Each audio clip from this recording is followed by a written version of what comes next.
اکثر لوگوں کا خواب ہوتا ہے کہ ان کا اپنا کاروبار ہو، لیکن پھر ایک خیال آتا ہے جو اس خواب کو شروع ہونے سے پہلے ہی روک دیتا ہے: پیسہ۔ آج کی اس وضاحت میں ہم اسی سب سے بڑی رکاوٹ کو توڑیں گے اور دیکھیں گے کہ بغیر سرمایے کے کامیابی کی پہلی سیڑھی کیسے چڑھی جا سکتی ہے۔ یہ وہ سوال ہے، وہ آواز ہے جو ان گنت صلاحیتوں کو آگے بڑھنے نہیں دیتی۔ یہ خوف بہت طاقتور ہے، اس میں کوئی شک نہیں، لیکن اس کا حل، اس کا جواب ہماری سوچ سے کہیں زیادہ قریب ہے۔ تو آج ہم کیا کیا دیکھنے والے ہیں؟ ہم بات کریں گے کہ کیا سرمایہ کے بغیر کاروبار ممکن ہے؟ ہمارا اصل سرمایہ آخر ہے کیا؟ کامیابی کی وہ کون سی 3 بنیادیں ہیں؟ لوگ ناکام کیوں ہوتے ہیں؟ کون سا کاروبار شروع کرنا چاہیے؟ اور آخر میں ذہین سرمایہ کاری اور جذبے کا صحیح استعمال کیسے کیا جائے؟ تو چلیے شروع کرتے ہیں۔ تو سب سے پہلے اس سب سے بڑی غلط فہمی کو دور کرتے ہیں جو ہمارے ذہنوں میں بیٹھی ہوئی ہے کہ کاروبار شروع کرنے کے لیے سب سے پہلے پیسہ چاہیے۔ کیا واقعی ایسا ہے؟ آئیے دیکھتے ہیں۔ حقیقت اصل میں اس کے بالکل الٹ ہے۔ سرمایہ کبھی بھی آئیڈیا سے پہلے نہیں آتا، وہ ہمیشہ ایک اچھے آئیڈیا، جنون اور محنت کو فالو کرتا ہے۔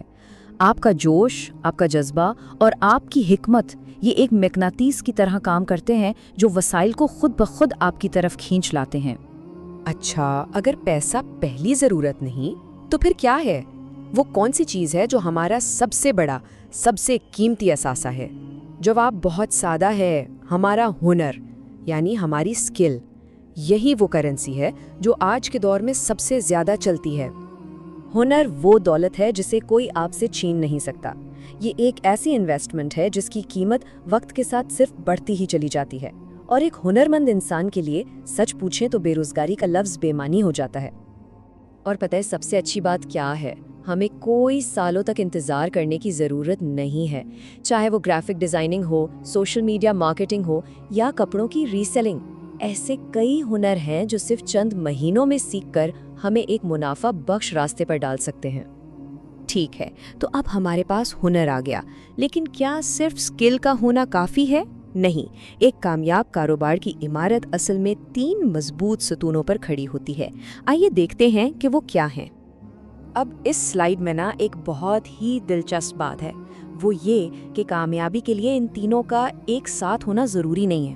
اگر ہمارے پاس صرف ہنر ہے تو ہم نوکری کر کے تجربہ حاصل کر سکتے ہیں، اگر تجربہ ہے تو چھوٹے پیمانے پر کام شروع کر سکتے ہیں، اور اگر سرمایہ ہے تو کسی ہنرمند کے ساتھ مل کر کام کر سکتے ہیں۔ مطلب آپ کہیں سے بھی شروع کر سکتے ہیں۔ لیکن ایک بات ہمیشہ یاد رکھنے کی ہے، یہ بنیادیں گھر بیٹھے نہیں بنتی، ان کے لیے جد و جہد کرنی پڑتی ہے، صبر سے کام لینا پڑتا ہے، اور سب سے اہم، مستقل مزاج رہنا پڑتا ہے۔ اب آتے ہیں ایک تھوڑی سی کڑوی حقیقت کی طرف۔ اگر محنت ہی سب کچھ ہے تو ہم اکثر دیکھتے ہیں کہ بہت سے محنتی لوگ ناکام ہو جاتے ہیں۔ آخر کیوں؟ وجہ اکثر کوشش کی کمی نہیں بلکہ صحیح حکمت عملی کی کمی ہوتی ہے۔ اکثر ناکامی کی وجہ محنت نہیں بلکہ غلط فیصلے ہوتے ہیں۔ تجربے کا نہ ہونا، ایسی جگہ کاروبار شروع کرنا جہاں اس کی ضرورت ہی نہ ہو، یا پھر جذبات میں آ کر فیصلے کرنا، یہ وہ خاموش قاتل ہیں جو اچھے بھلے کاروبار کو ڈبو دیتے ہیں۔ اور یہ سلائیڈ اس بات کو کیا خوب سمجھاتی ہے۔ ذرا سوچئے اس بارے میں، اگر کوئی فیکٹریوں والے علاقے میں کتابوں کی دکان کھول لے تو کیا ہوگا؟ یا لوہے کی مارکیٹ میں کرانے کا سامان بیچنے لگے؟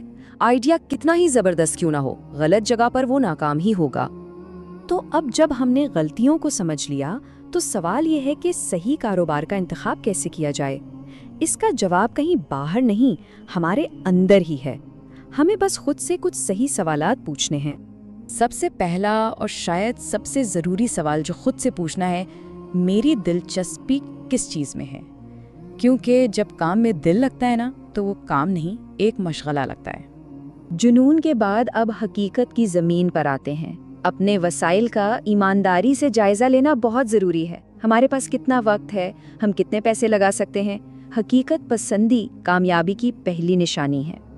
اس کے بعد اپنے ارد گرد نظر دوڑائیں، دیکھیں کہ آپ کے آس پاس، آپ کے علاقے میں لوگوں کو کس چیز کی ضرورت ہے، وہ کون سی مشکل ہے جسے آپ اپنے کاروبار کے ذریعے حل کر سکتے ہیں۔ اور آخر میں